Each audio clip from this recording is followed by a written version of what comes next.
आपकी फैमिली का आगे कैसे एक्सपेंशन होगा या पेरेंट्स भी आपके साथ रहेंगे, वो तो आप आज शायद नहीं डिसाइड कर पाओगे।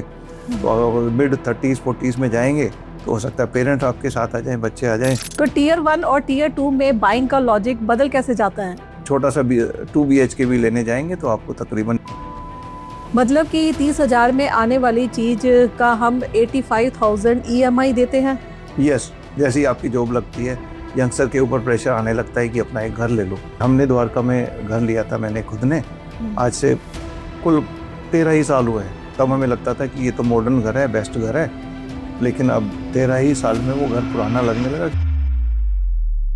स्वागत है दोस्तों फिनविजन के एक और इंसाइटफुल एपिसोड में। आज हम बात करेंगे रेंट वर्सेस बाय के उस डिलेमा की जो हमारी फाइनेंशियल लाइफ का सबसे बड़ा डिसीजन होता है। अपनी गाड़ी और अपना घर क्या आज भी सिक्योरिटी है या 2026 में यह एक लायबिलिटी बन चुका है? आज हम घर की ही बात नहीं करेंगे बल्कि कार, फर्नीचर और इलेक्ट्रॉनिक्स की भी बात करेंगे। उसका भी हम मैथ समझेंगे। क्या रेंट करना पैसे की बर्बादी है या स्मार्ट इन्वेस्टिंग का रास्ता? तो इस कॉम्प्लेक्स मैथ्स को समझने के लिए हमारे साथ जुड़ रहे हैं कर्नल संदीप मेलवार, जो कि आर्मी वेटरन भी है और फाइनेंशियल एक्सपर्ट भी। जय हिंद सर। जय हिंद अविता। यस, ये इम्पोर्टेंट टॉपिक है और लॉजिक बड़ा सिंपल है। बाइंग आपको एसेट ओनर जरूर बना देता है, लेकिन गलत टाइम पे बाय करना लायबिलिटी के ट्रैप में फंसा सकता है। आइए आज इसको हम अच्छी तरह समझते हैं कि क्या करना आपके लिए अच्छा है, कब खरीदना अच्छा है और क्या किस चीज़ को जल्दी खरीदना अच्छा है, किस में आप डिले कर सकते हैं, जिसको आप रेंट पे यूज़ कर सकते हैं इनिशियली और बाद में खरीद सकते हैं। सर सबसे पहले तो हम अपनी ऑडियंस को डिवाइड कर देते हैं, क्योंकि एक 25 साल के यंग लड़का और लड़की की प्रायोरिटी अलग होगी 50 साल के आदमी से। यस, बिल्कुल। इनको हम 2 ग्रुप्स में बांट देते हैं जिससे कि लोग अच्छा टेक अवे कर सकें। That is one is that group of 20 to 30s जिसको हम बोलेंगे एक्सप्लोरर्स, क्योंकि वो अभी जॉब लगी होती है या जॉब, कुछ लोग जॉब ढूंढ रहे होते हैं, जॉब चेंज हो सकती है एंड उनका जरूरी नहीं है कि एक ही शहर में रहें, हो सकता है शहर भी चेंज करना पड़े, जॉब भी चेंज करना पड़े। तो यह है एक एक्सप्लोरर ग्रुप।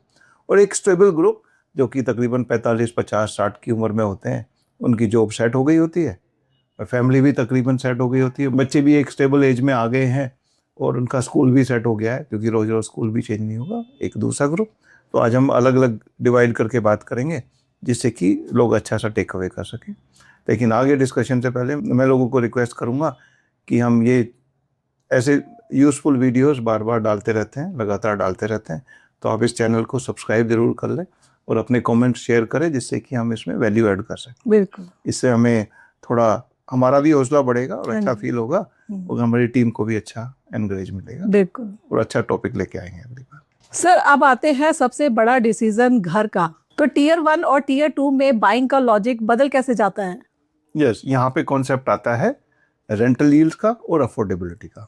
आप किसी भी टीयर 1 सिटीज में जाइए, जैसे टीयर 1 में आते हैं दिल्ली, मुंबई, चेन्नई, बड़े शहर, तो इसमें हाउसिंग कॉस्ट थोड़ी सी ज़्यादा है।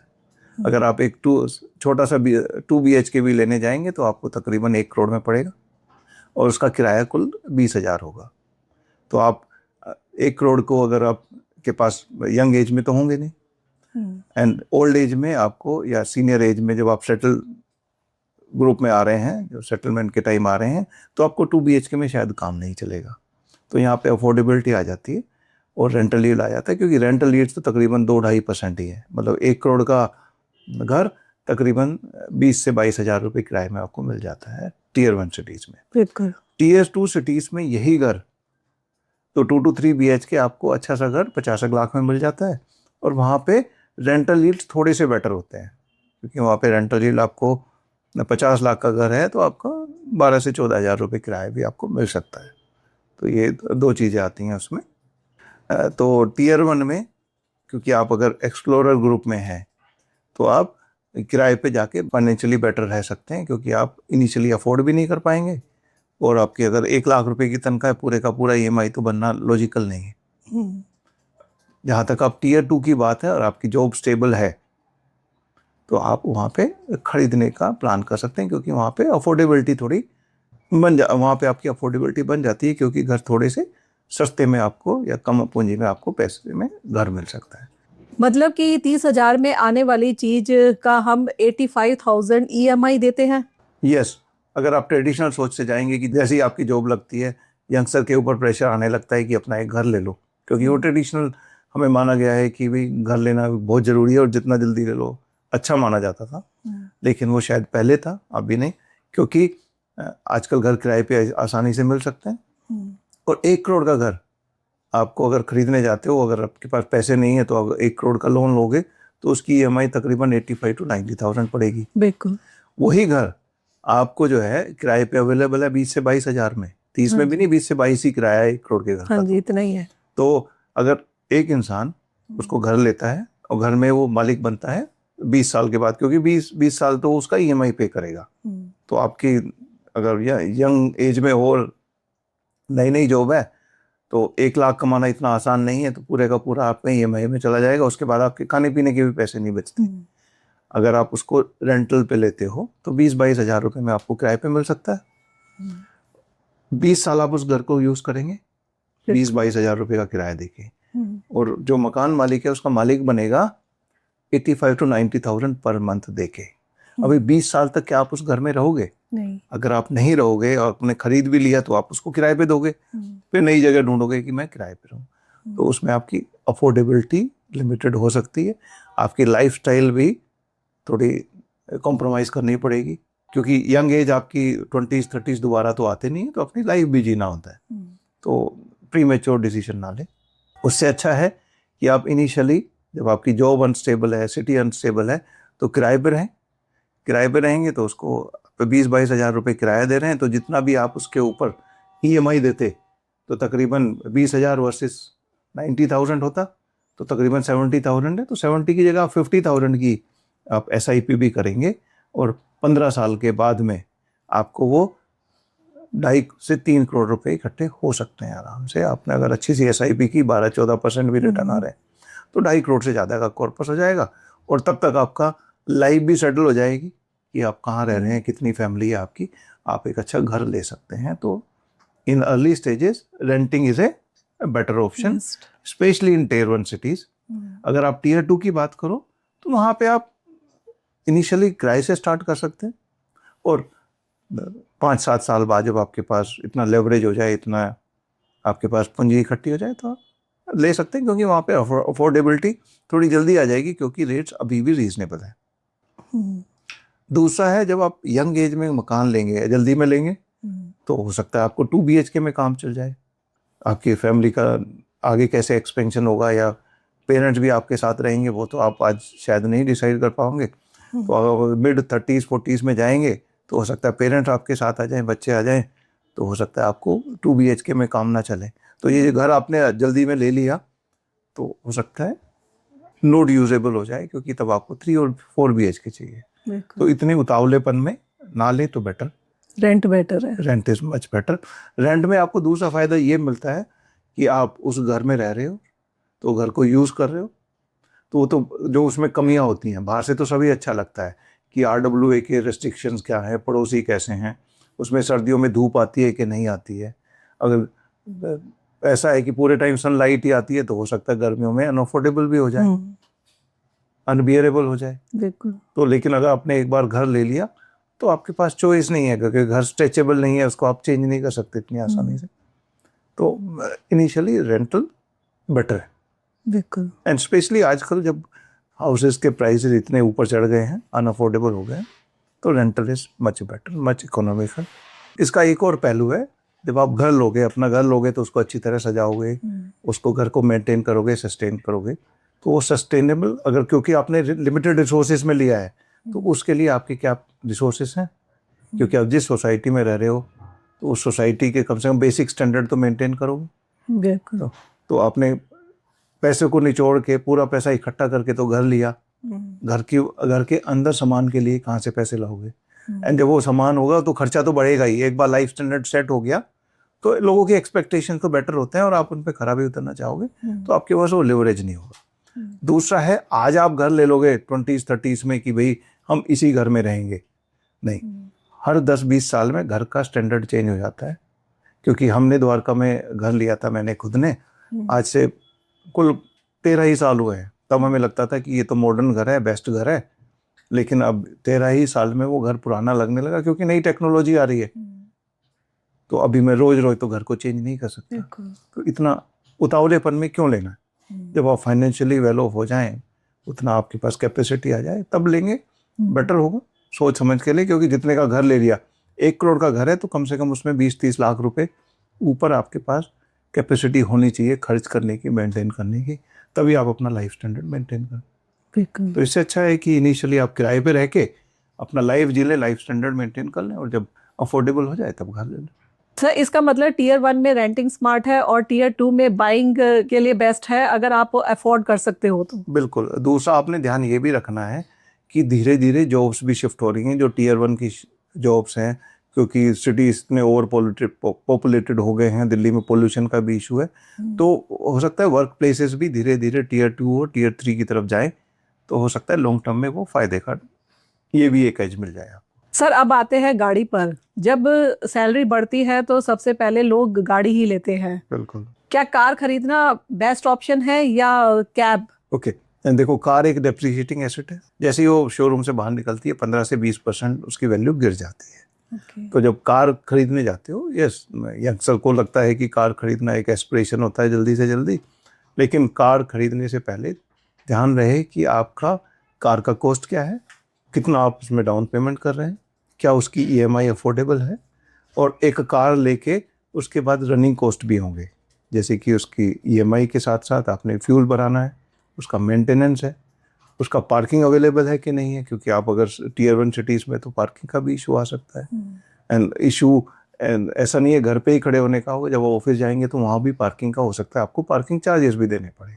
ये 2-3 चीज़ें भी ध्यान रखें, ठीक है। और जैसे ही कार खरीदेंगे तो आप चाहोगे कि आपके फ्रेंड्स हैं, रिलेटिव्स हैं, उनको घुमाने फिराने का खर्चा बढ़ेगा ही, तो अगर अफोर्डेबल है तो ले ले, लेकिन ध्यान रहे ये डेप्रिशिएटिंग एसेट है। तो हो सके तो जो कैब्स है आज के दिन तो ऑनलाइन भी अवेलेबल है, ओला उबर इजीली अवेलेबल है, specially in tier 1 cities, so that is a financially better option to start with initially. हाँ, लेकिन अगर आप टियर 2 टियर 3 सिटीज़ में, वहाँ पे कैब्स इतने इजीली अवेलेबल नहीं है, तो ऑब्वियसली आप कार खरीदना एक बेटर डिसीजन हो सकता है, लेकिन उसमें भी आप सेकेंड हैंड ले ले तो बेटर होगा, क्योंकि उसका कॉस्ट भी कम पड़ेगा, आपका बजट भी कम हिट होगा, और बाकी चीज़ों के लिए आपके पास पैसा बना रहेगा। कार में एक और इम्पोर्टेंट चीज़ है जो आपने ध्यान रखनी है कि आपकी डेली की माइलेज कितनी है। अगर आप कार ले रहे हैं और बस 2 किलोमीटर ही जाना है तो शायद वो इकोनॉमिकल नहीं होगा, लेकिन अगर आपका डेली का कम्यूटिंग 50-60 किलोमीटर है या उससे ज़्यादा है, तो हो सकता है आपको जो है रेंटल महंगा पड़ जाए, और जो है आप अपनी कार से ट्रैवल करें तो हो सकता है इकोनॉमिकल हो। तो अगर आपका सफिशिएंट ट्रैवल है, डेली का माइलेज अच्छा है, मतलब कि मंथली माइलेज 1,500-2 हज़ार किलोमीटर है, तो आप बाय कर सकते हैं, लेकिन जब तक नहीं है तब तक रेंटिंग और using cabs is much more economical. तो पहले तो अपना माइलेज चेक कर लें। दूसरा, आपके पास अगर एल्डरली पेरेंट्स हैं या छोटे बच्चे हैं तो ऑब्वियसली अपनी गाड़ी लेना चाहेंगे वो आपको, क्योंकि हर बार कैब, हर टाइम पे कैब शायद ना मिले, तो that is a better option. अगला है कि अगर आप किस शहर में रह रहे हैं, वहाँ पे कैब्स की, टैक्सीज की अवेलेबिलिटी क्या है। अगर उसमें इशू है तो खरीदना इज स्मार्टर चॉइस, जब तक नहीं है, and specially in tier 1 cities renting is always economical and financially better. इसका एक एडिशनल फैक्टर ये हो सकता है कि अगर आप ट्रैवल कर रहे हैं, रोज़ का आपका ट्रैवल है, तो ट्रैवल भी आप कंफर्ट में करना चाहेंगे, तो इसमें हो सकता है कि अगर आप खुद ड्राइव करेंगे, अपनी गाड़ी होगी तो, एंड ड्राइवर आप अफोर्ड नहीं कर पा रहे, तो आप कम्यूट के टाइम अपना काम नहीं कर पाएंगे, लैपटॉप पे काम नहीं कर पाएंगे, या कोई भी ऐसा सीरियस काम नहीं कर पाएंगे, क्योंकि आप ड्राइव करेंगे। लेकिन इसका काउंटर पॉइंट ये है कि अगर आप टैक्सी में जा रहे हैं तो हो सकता है उस क्वालिटी की टैक्सी ना मिले, वो एनवायरनमेंट ना मिले, क्योंकि हालांकि वो premium and various categories cab में अवेलेबल है टियर 1 सिटीज़ में, बट उसका एश्योरिटी नहीं है कि आप उतना हाइजीनिक और उतना कंफर्टेबल हो, आपके स्टैंडर्ड के हिसाब से हो, आप तो क्वालिटी इज़ नॉट एश्योर्ड। तो उस हिसाब से आप अपना डिसीजन ले लें। अफोर्डेबिलिटी एंड कंसिडरिंग आपकी माइलेज कितना है, आपके डिपेंडेंट किस स्टेज में है, किस शहर में है, ये सारे फैक्टर्स लेके आप कार खरीदने का डिसीजन ले सकते हैं। लेकिन ध्यान रहे एक डेप्रिशिएटिंग एसेट है, एक बार जो पैसे लग गए वो चले ही जाते हैं और खर्चा बढ़ता ही है, कम नहीं होता है। सर आजकल फर्नीचर और इलेक्ट्रॉनिक्स को लेने का भी काफ़ी ट्रेंड चल रहा है, रेंट पर लेने का। तो अगर हम उसको लॉन्ग समय के लिए लें तो क्या महंगा पड़ता है? यस, अगर आप कहीं पे भी, जैसे हम आर्मी वाले हैं तो शॉर्ट कोर्सेज पे जाते हैं, या पोस्टिंग भी हमारी 1-1.5 साल तक की भी होती है एट प्लेसेस, तो अगर शॉर्ट टर्म के लिए है तो rental is a better option. Okay. और रेंट में चीज़ें मिल भी जाती हैं, क्योंकि जहाँ भी हम गए, हमने भी 2-3 जगह रेंट पे चीज़ें ली, कोर्सेज में रेंट पे ली। इवन जब हम दिल्ली में आए थे इनिशियली तो हमने फर्नीचर रेंट पे लिया था। तो अगर आप शॉर्ट टर्म के लिए हैं तो रेंटिंग मेक सेंस, क्योंकि उसको खरीदना ही नहीं, उसको पैकिंग करना, फिर उसको ट्रांसपोर्ट में उसका कुछ खराबी भी हो सकती है, टूट फूट भी सकता है, वो आपको रेंटल जो है उस सब से अवॉइड करता है। अगर वहाँ पर हम लंबे समय तक रहने वाले हैं तो? यस, अगर आपका कहीं पे भी टेन्योर 3 साल से ज़्यादा है या 3 साल से लंबा रहना चाहते हैं तो ऑब्वियसली बाइंग बिकम्स चीपर, क्योंकि रेंटल काफ़ी महंगा हो सकता है उसी सामान का। तो आप लंबे समय के लिए रह रहे हैं तो खरीदें। अगर आप शॉर्ट टर्म के लिए हैं तो renting of the electronics and house hold stores make sense. Sir हमने कैटेगरी तो समझ ली, पर अगर हमें घर और कार खरीदनी हो तो उसके लिए हमें कैसे अपनी फाइनेंशियल रेडीनेस को तैयार करना चाहिए? इसके लिए कोई चेकलिस्ट है? यस, अगर घर के लिए जा रहे हैं तो उसके लिए 30-30-30 वाला एक फॉर्मूला है। मीनिंग, अगर आप घर खरीदना चाहते हैं, क्या आपका घर की कॉस्ट का 30% कॉर्पस अवेलेबल है? क्या आपकी जो EMI आएगी वो आपकी 30% of the take home income से कम है? और जो आपने घर लिया, जो जिस भी कीमत पे घर ले रहे हो, उसके ऊपर आपके पास 30% का बफर होना चाहिए, क्योंकि आपने घर ले लिया तो घर में फर्निशिंग कराएंगे, पेंटिंग कराएंगे, उसकी मरम्मत होगी, उसको थोड़ा बहुत मॉडिफाई भी करा सकते हो, उसमें फर्नीचर लेना है, बाकी चीज़ें, तो कम से कम 30% का बफर होना चाहिए। जब तक ये आपके 30% कॉर्पस एडवांस में, मोर देन 30% EMI नहीं है और 30% कॉर्पस अवेलेबल है beyond the purchase cost of the house, तब आप ले सकते हैं। अगर नहीं है तो आप किराया is much better, so that आप अपनी लाइफस्टाइल मेंटेन कर सकें।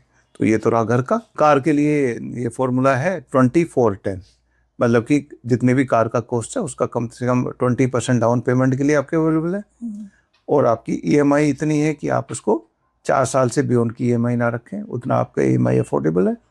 और जितनी भी कार का कॉस्ट है उसका 10% आपके पास रिजर्व अवेलेबल है, उतना आपके पास डिवरेज है, क्योंकि कार जब खरीदेंगे उसका मेंटेन कराना, उसका इंश्योरेंस और उसका बाकी का खर्चा बना रहेगा, तो कम से कम इतना आपको होना चाहिए। तो जब तक 24-10 नहीं है आपके pass on the car purchase, तब तक आप किराए पे चले तो बेटर है। हाँ जी। और अगला आता है स्टेबिलिटी चेक। अगर आप किसी भी शहर में 5-10 साल या बियॉन्ड रहेंगे और आपके पास श्योरिटी है तो आप परचेज में जा सकते हैं। उसके लिए घर एज वेल एज गाड़ी है, बाकी स्टोर्स का भी है, क्योंकि उससे कम में आपको रेंटल में चीज़ें सस्ती पड़ जाएंगी एंड आपके पास अफोर्डेबिलिटी भी होगी।